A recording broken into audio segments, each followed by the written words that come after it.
My next game is a card game from Lucky Duck Games called Mutants. So Mutants is from Lucky Duck Games, just like I said. It's in Hall 4 F110 or Hall 4 H106. I don't know where, it's maybe on both.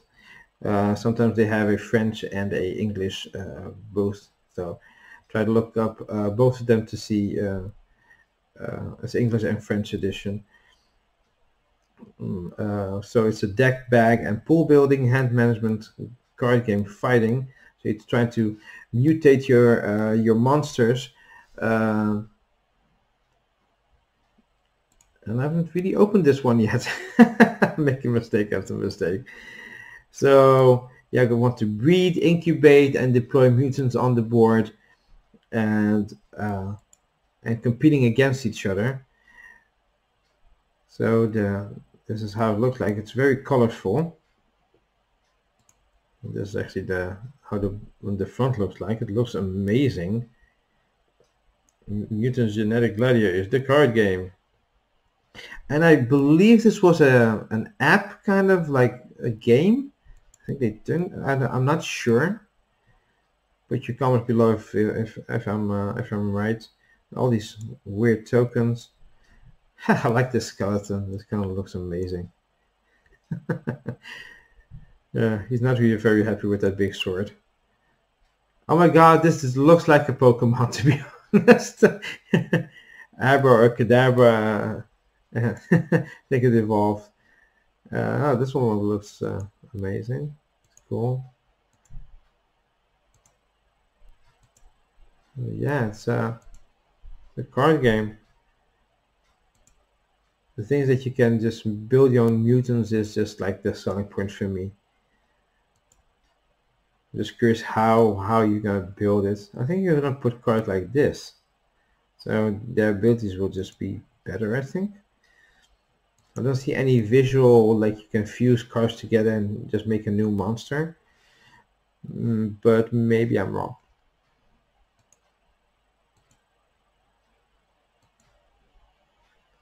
So yeah. You can, and then you have to battle it out with other people, I think. Oh, it has player mats. Don't know if I think they have to buy them separately. Incubator overload next level. I don't know if are these expansions? Deep freeze. I think this looks like a Kickstarter because there's a whole different box. The player mats look amazing, to be honest. I'd rather have the player mats.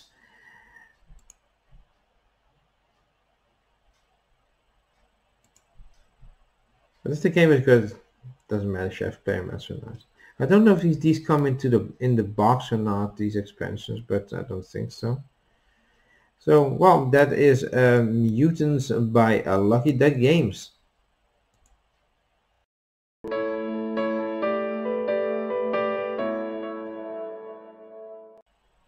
My next game is Obscurio. Obscurio is a game where you try to, one person is the Grimoire. It's from Liberlut in location Hall 1 F103. One person is a cooperative game where one person is from 2 to 8 players, 40 minutes. There's a trader in it, so I like it. Of course, I'm the trader guy. I'm always the trader guy. Bluffing and deduction, and one person is the Obscurio, and he wants to get out of that library. He's a book with images that's kind of, I think, sentient, and he's trying to give hints to the other players. But one player is trying to lead the people astray, so they're trying to get out of this library. And you have to point at different things on the images. So not only the image is important, but the details therein. So the trader is trying to point at things that are misleading about the exit that they're trying to get to. For example, you have this kind of book, and they have these things that you can point at certain stuff, and there's certain parts in the game where it becomes more difficult. There's going to be a filter, like a little thin thing that they put out, a blue filter, and I can keep getting notifications, but I have to keep filming. And you have these so 2 images, and a few of them gonna get filters, some other things that will get in your way and help a little bit the trader out. So that's basically Obscurio. You're gonna have these discs, those are the exits, and it's like they're gonna try to point which exit is the right one in a certain amount of rounds, I believe. And there's a timer also, so that can be a bit problematic, the timer, but it makes it for an interesting game that you usually, it's a cooperative game where there's a trader communicating, giving you all the ideas is maybe not a good idea to share all that you know. So you can give an idea to the trader, like, I'm gonna mess that thing up that you just want to do, or maybe mess it up later to counteract your ideas with the group, or maybe have to give another idea to the group to, like, oh, she's a trader, she's proposing that. It's an interesting dynamic. The artwork looks amazing, and just like always from Libelud, it looks stunning. Good production quality. So that's Obscurio from Libelud.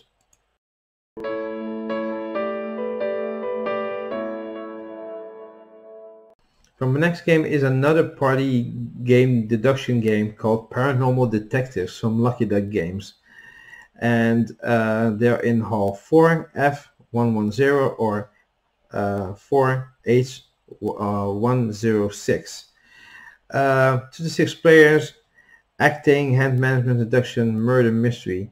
So basically you're dead, and your ghost is trying to help these paranormal investigators get to the bottom who killed you, with which weapon, where. So you have this scoring pad which you're going to go like and right where you think it was the murder taking place, and you will help the investigators by doing certain things. Maybe it can be doing a puzzle on the game, whispering something in their ears that only they can hear. So they're gonna ask for some certain clues, but maybe they want to get a general clue or just a clue for themselves. At the beginning of the game, the ghost player receives their story card with full description of the murder. Card that has a detail of the cases, and you have the text have interaction cards, which they can play. You can ask any open questions they want and place a single interaction card. And the cards may tell you how they interact with you, because if you ask the question, you put a card down. Sometimes it's going to be a Ouija board, like put your hand there, you have to guide the hand of the investigator. Sometimes you have to guide the hand of the investigator and draw something, or rearrange certain pieces of that are in the game in a certain way. So the game can end in 2 ways. If all the testers have all correct answers, in this case they win together with the ghost player. All the detectives run out of interaction cards, in this case. If no one has guessed everything correctly, then whoever guessed correctly the most information is the sole winner of the game. Let's look at some of the pictures here. I like the cartoony kind of things. I saw a few of the cards. I don't know if the cards are displayed here. There's not many pictures, but it looks very cool.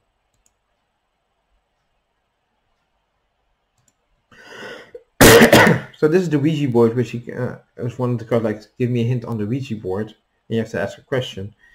So that's pretty cool. And actually there's no more pictures. And there's a timer, by the way. So you have a limited amount of time. So that's Paranormal Detectives by Lucky Duck Games.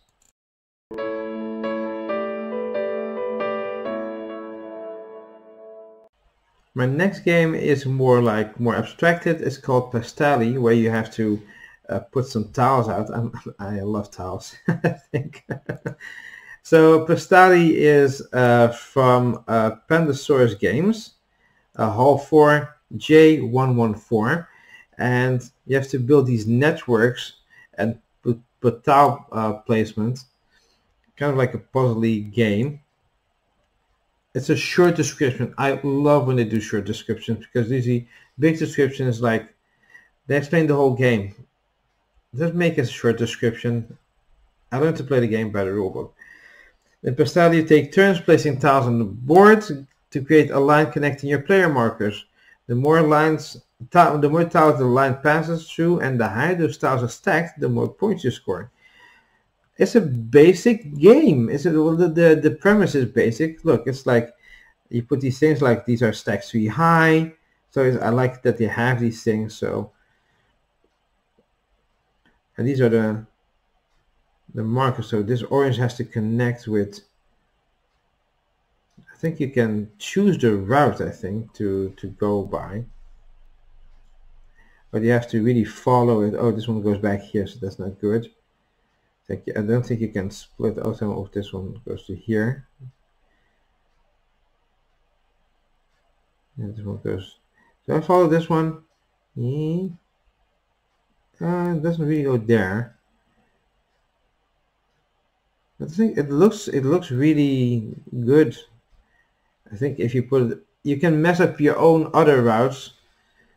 I don't think I think it's one board, so I think you have only one. But you have multiple routes. So you have 4 of your color.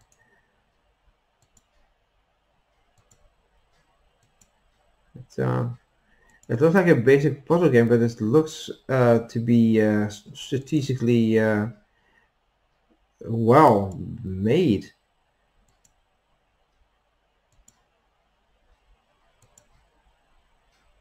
The small parts are a little bit. They could have done, I think, that differently. Make the board a little bit bigger and have like a little bit bigger token. I'm not a fan of these very small tokens.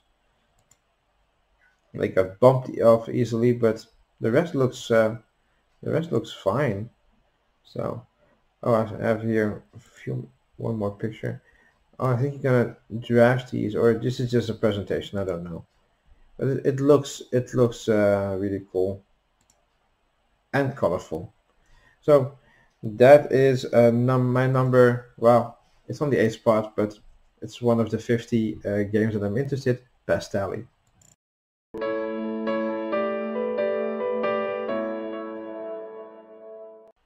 So the next game on my list is a game called Quad Heroes. It was a Kickstarter game, and you can.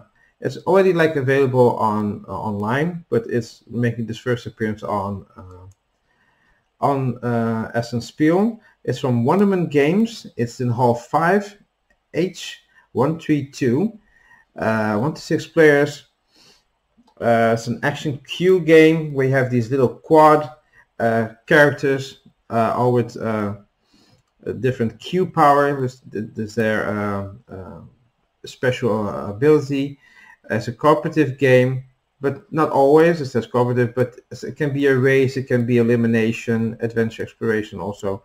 But the thing is, you have different scenarios, and every scenario is different. One can be a race, and the other ones can be destroying some bombs. It's the fun thing about it is that you have these square little characters, and you flip them over to one side, back, forth, and then you do you look on the top, and depending on your player board, what it says, you do that power. For example, if you see your right hand, then it suddenly jumps.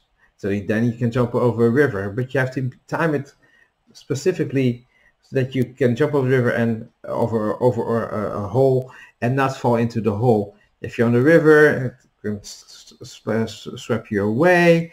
There's a lot of different things on the board that can. These are the creatures. They look awesome. I don't know if these are the quad here. There's some that are monsters. I don't think so. Can't remember. There are 2 of each. One that you can put on your player board and look at how the different sides look like, so you can plan it and not take it off the board and mess up. And one is to put on your board. And there's also like a lot of cards that can give you abilities. These kind of cards. This is the French one. And sometimes you have to smash these crystals depending on the different scenarios. Some scenarios are smashing crystals. And these boards look amazing. They're good, amazing quality. It's like Max versus Minion quality. Those boards were amazing as well. So that's why I'm excited about this one. Here you put like your different, you can actually arrange them. For example, if you want the face to do the jumping, you could put that one there. So everybody will have the same amount of abilities, but depending on the size that you want. And this is your Q power. And the thing that I like the best is that you can have multiple actions on the bottom of your board. You're gonna expand on that. Can't really see in the bottom of the board. These are some painted miniatures. They look amazing. And there are different scenarios to the game, so it's a very fun game. You can smash walls with different powers. It's if you like Max versus Minion, this is a game for you, I think. So that's Quad Heroes.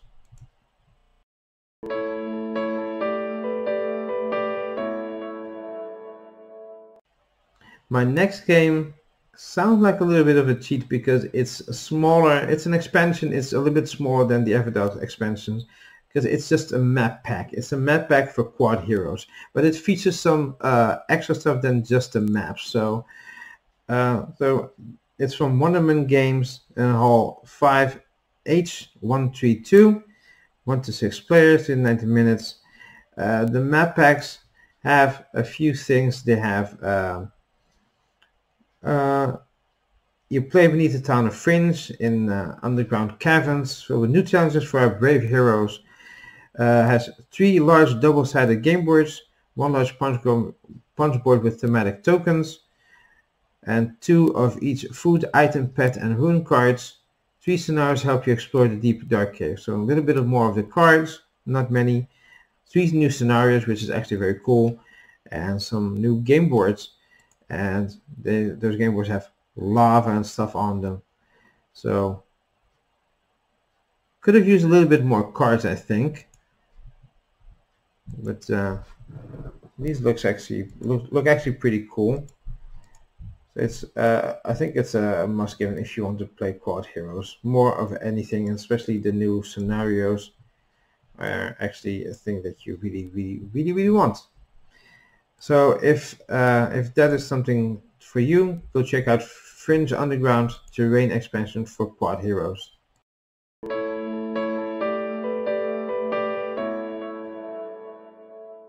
So my next game is a game of that's already been out, but there's a new version coming out at Essen. It's Run, Fight or Die Reloaded. This game may already be out, but here in Europe it's not out, so it qualifies for the list. And I think it didn't come out that long ago. It's from Grey Fox Games. They're in Hall 2, C112. 1 to 4 players, 20 to 40 minutes. Dice rolling, push your luck, fighting horror. So let's take a look at this one. Now instead of 5 you roll 6 die. I never played the original one, but that's different. They took away a few of the decks, fleeing deck and event deck, and you have this this board with different sections, and you're gonna put like zombies, and they're gonna move towards you physically on the board towards you, and you try to not get hit by zombies, or else you're gonna get damage, and you can die. If you die, everybody loses. It's kind of like it's a cooperative game. It's 1 to 4 players. It plays up to 6 with the 5 to 6 player expansion. And there's new ways, different combos to mitigate against tough zombie-filled rolls. And players can now use followers to soak damage from incoming zombies, basically throwing someone in front of the zombies. The game ends when one player dies, the town line comes out of the locations deck, or the mutant zombie has been put down once and for all. Whoever has the most leadership points among surviving players wins. So let's take a look at So these are a few of the dice. I like dice rolling games. This one has a stop sign. I don't think he's stopping though. You have these. This one looks more like a ghost than a zombie. Zombie ghost. These are the tokens. Oh, this one's painted. Oh, that's amazing. That is so amazing. Oh, but I have to go back a little bit. This one's also been painted. Why am I showing painted stuff? People get to think that's a painted game. So you have these, the zombies come from up there, and sometimes they just fill in here. So it's like, I have to destroy them quicker. Barricades, flashlights, fireworks. You have these different cars effects that you can get rid of zombies quicker. And then these location, cabin in the woods, Crystal Lake. And your fellow survivors. You have a panic doctor, a punk brawler, a nervous thief. A nervous thief is not good because they will make noise. A prepared survivors. I want this one. The rest seem like a liability. Event die results. Things that can happen with the dice. I think this isn't the big bad that you have to destroy because I haven't seen any bigger zombie things. So these are the zones. They see you. They're coming. They're onto you. Oh wow, that's this is creepy. This guy. I don't think he's waving. The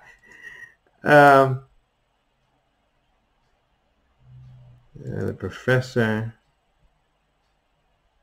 I think it's the game that everybody already knows, but a little bit better.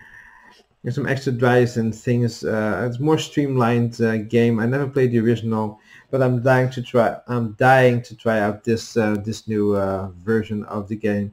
So that's Run, Fight or Die Reloaded.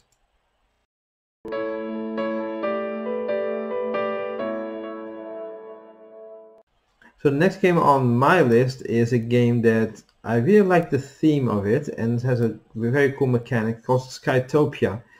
It's a game with golems. I think golems are becoming a little bit of a kind of a trend. every worker placement has to have a golem, I think. I don't know. It's from Cosmodrome Games, then Hall 2, D113. Worker placement cards game, 2 to 4 players, 40 to 60 minutes. It's the total title is Skatopia in the Circle of Time. Why in the Circle of Time?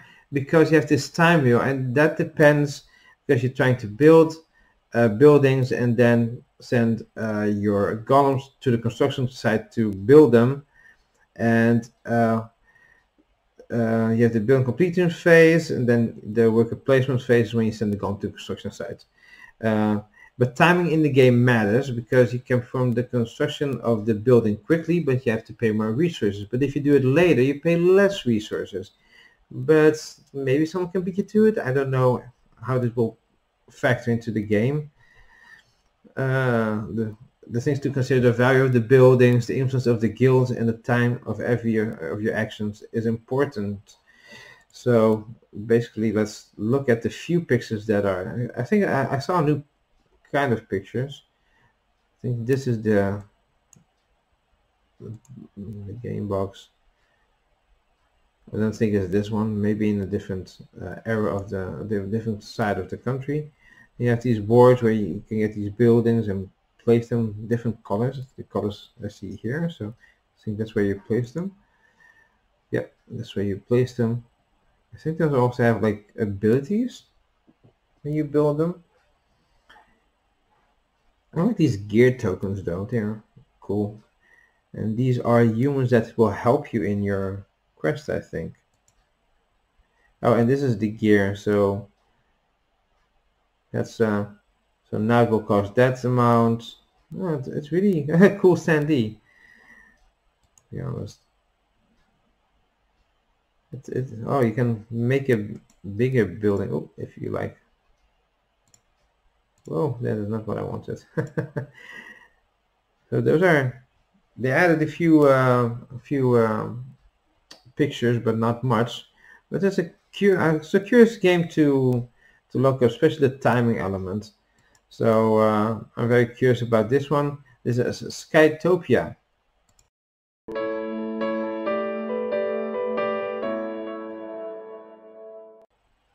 Smokeriders Showdown is my next game. It's in the Smokeriders universe. There was a Smokeriders game last year at Essen in Hall 6. I was actually surprised by that game. It was from a Spanish publisher, and it was a miniatures game with a lot of different miniatures you can buy, just like Imperial Assault kind of idea that you can buy all those different miniatures to add to your game. So let's look at Smokeriders. This is a card game set in the same universe from Skill Games. Then Hall 6, I-119. 2 to 4 players, 30 to 60 minutes. It's actually cute deck building, no deck bag and pool building. So let's take a look. It's a small card game, the price not that really high. You control a team of chibi steampunk characters. You fight for Steam City. You must hire new characters, buy new items and weapons, can rule the streets. It's based on deck building. Players clash their characters in order to control critical location. So you see here, a player wins the game if they control 3 locations or receive 15 Steam Power tokens. So you have 2 ways to win. You have these locations and you have to battle over them by playing cards. So it's a basic game, but I like the art. I like the art of the locations, and the card art looks okay too. But this is the front, very chibi looking. So only 3 pictures, but this can be a filler game for me. But so many games, who knows which game I'm gonna buy. Maybe I'll do a video of the games that I bought. So that is a Smokeriders Showdown.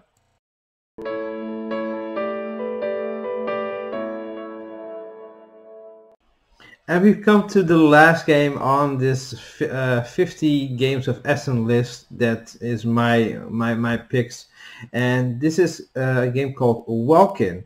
It's about building, card drafting, commodity speculation, which I'm usually not a fan of, but I think this is a light game. It's light enough that it will not be a deal breaker, I think. Industrial manufacturing factory. So from Ankama. Then Hall 2, A113, 45 minutes, 2 to 4 players. So you're going to build these cities in the skies by getting different resources, and then as soon as you build them, you can sell them. But as soon as it's fulfilled, you get gold, depending on the resources used for its creation, but the value of the resource isn't fixed. It will just go up and down, so you have to sell high as you will. If there's no more contracts, the game ends. Who has the most gold is the winner. So let's look a little bit. So this is the board, and this is the commodities that you have, and these are the buildings. So you want to fill this up. So this is what it looks. The front looks like. Looks very, very pretty. These are the cards with the commodities. You need ice, you need crystal, and some nature, I think. Lava and metal and stone. That's the back of the box. So choose sumptuous homes, generate the resource you need to build them, sell them for top dollar. Oh, that's the insert. Oh, that's cool. Wow, nice. I don't know if these will really fit here. It's a bit too big, but the board has a. Hope it's a nice insert. I like nice inserts, by the way. I think you can store commodities here. I think it's pretty cool. You can only have like 2 contracts, maybe even a 3rd here. I don't know. It looks pretty. It looks pretty. So.